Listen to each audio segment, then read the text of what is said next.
Good evening. There we go. Now we're getting into November, getting into money time now. But let me remind everybody, it's all about the U. Now we get to this week's game.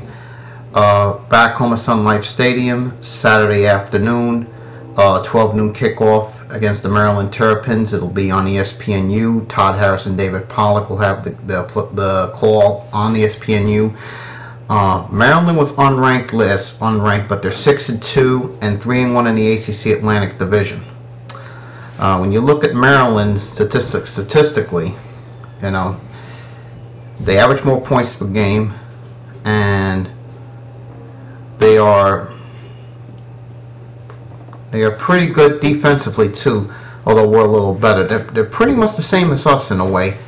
Now, Ralph Ridgen has done an amazing job with the Terps. I mean, a lot of people before the season started called for Fridge's head, but 6-2, still not in the ACC Coastal Division. You got, and excuse me, in the Atlantic. Let me tell you, this team is dangerous, and we're gonna have to really bounce back. We've only met once since joining the league, and that was 2006, a game we lost 14-13 in 2006 up in College Park. I mean, we would be bowl eligible to win in this ball game, and I think we'll do that.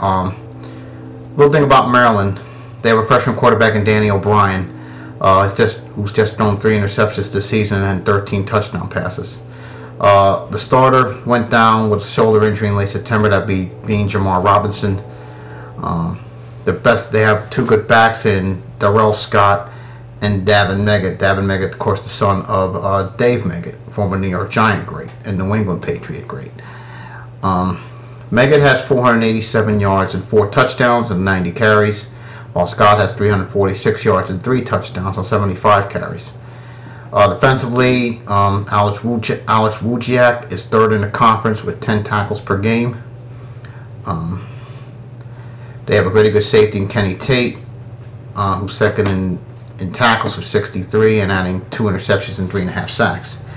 Joe Villano is the leader of their defense with 41 tackles, 8.5 for loss and 5 sacks.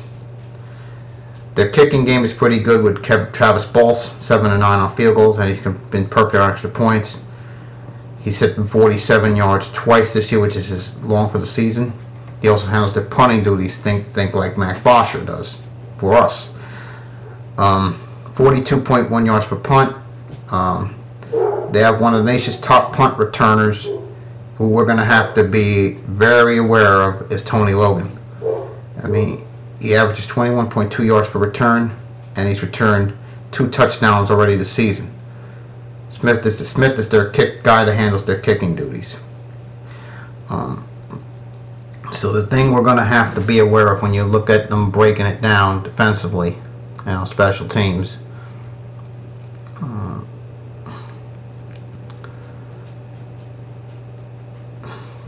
Now on Maryland, we're 46th in offense against the 26th ranked defense in the country in Maryland.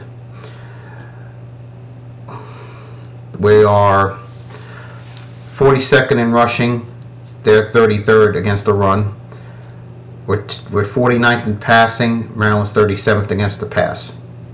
Now defensively, we're 18th in total defense. Maryland's ranked 94th.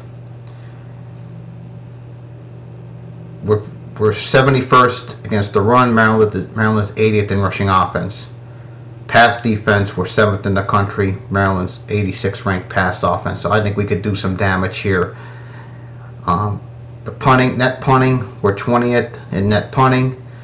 Maryland is 2nd in the country in punt returns, averaging 21 yards a game. So that is something our special teams are going to really have to step up in this game, because Maryland's punt return game is very good.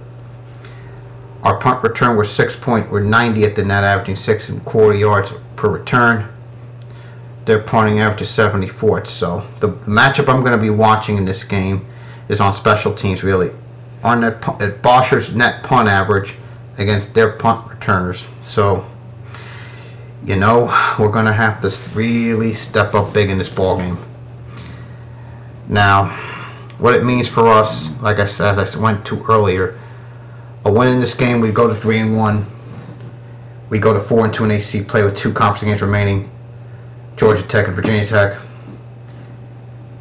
Depending on what happens tomorrow night with Georgia Tech, Virginia Tech, you know, we got to see what happens there, but we do not control our own destiny.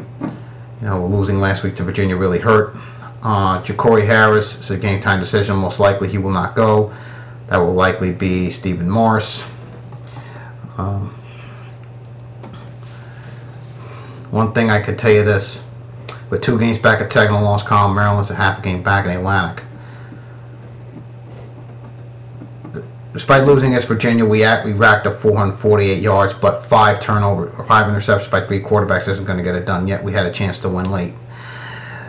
We're going to have to play a lot better because Maryland is going to come out ready to play this ball game. You know, we can't take them lightly.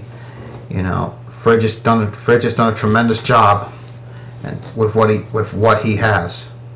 You know, people said they wanted Fridge out in College Park, but what he's done this year has been nothing short of amazing.